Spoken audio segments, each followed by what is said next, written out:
55% dos brasileiros sofreram algum grau de insegurança alimentar no final do ano passado. A informação faz parte de um estudo divulgado pela Rede Brasileira de Pesquisa em Soberania e Segurança Alimentar e Nutricional. A situação deve ter piorado de lá para cá, já que nos últimos meses o preço dos alimentos nas prateleiras dos mercados subiu ainda mais. A reportagem é de Júlia Pereira. 20 milhões. Esse é o número de brasileiros que declaram passar um dia ou mais sem ter o que comer, de acordo com um estudo feito pela Rede Brasileira de Pesquisa em Soberania e Segurança Alimentar e Nutricional, divulgado pelo jornal Folha de São Paulo. Outras 24,5 milhões de pessoas não sabem como irão se alimentar no dia a dia e precisam reduzir tanto a quantidade como a qualidade da comida no prato. Somado a isso, estão 74 milhões que temem passar pela mesma situação. No total, 55% dos brasileiros sofrem com a insegurança alimentar em algum nível, seja leve, moderada ou grave. Os dados da pesquisa foram coletados em dezembro de 2020, quase 10 meses após o início da pandemia no país.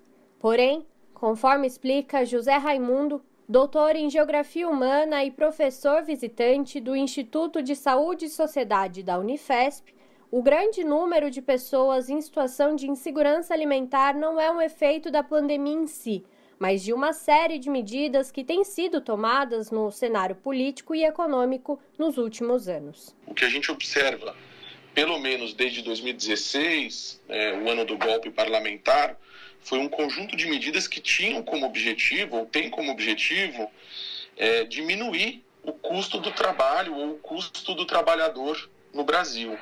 E isso, para as famílias de trabalhadores, significa um aperto financeiro ainda maior. A emenda constitucional do teto de gastos, a reforma trabalhista e a reforma previdenciária, estes três elementos revelam um projeto existente no país, de compressão do custo do trabalhador. Então, o trabalhador é visto só como um custo. Quanto menos direitos ele tiver, melhor para uma parte pequena da sociedade. Então, o que a gente tem de 2016 para cá é uma piora nas condições econômicas do país, e quem está pagando por essa piora nas condições econômicas é a população trabalhadora, em especial a população empobrecida, que viu um longo e intenso processo de perdas de direitos. Os dados da pesquisa assustam, mas impacta ainda mais pensar que as informações foram coletadas antes do aumento da inflação registrado nos últimos meses, o que significa que a insegurança alimentar deve estar maior agora. O índice de difusão do IPCA, que mostra o percentual de itens com aumento de preços, passou de 64% em julho para 72% em agosto, segundo o IBGE. No mesmo mês, um levantamento realizado pelo Núcleo de Inteligência e Pesquisas do Procon de São Paulo, junto ao DIEESE, mostrou que na capital paulista a cesta básica chegou a ficar apenas R$ 13,00 abaixo do valor do salário mínimo,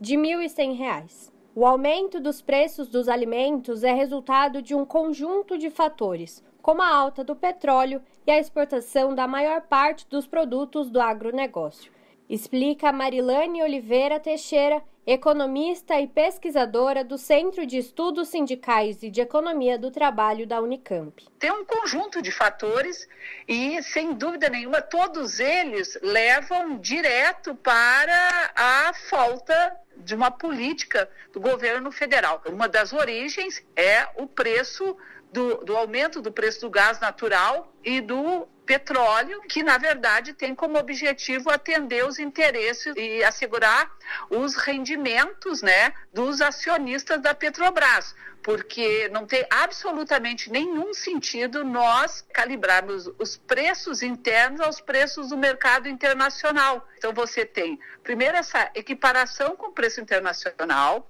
o impacto das importações, não só no refino do petróleo, mas também em todos os outros produtos que o país é dependente, a energia elétrica por conta da crise hídrica, que também faz parte parte da falta de uma política, né, de governo para tratar a questão. Isso é um problema que já vem sendo denunciado há muitos anos, né, que você tem que enfrentar a crise hídrica que tende a se agravar cada vez mais, né, com estratégias claras.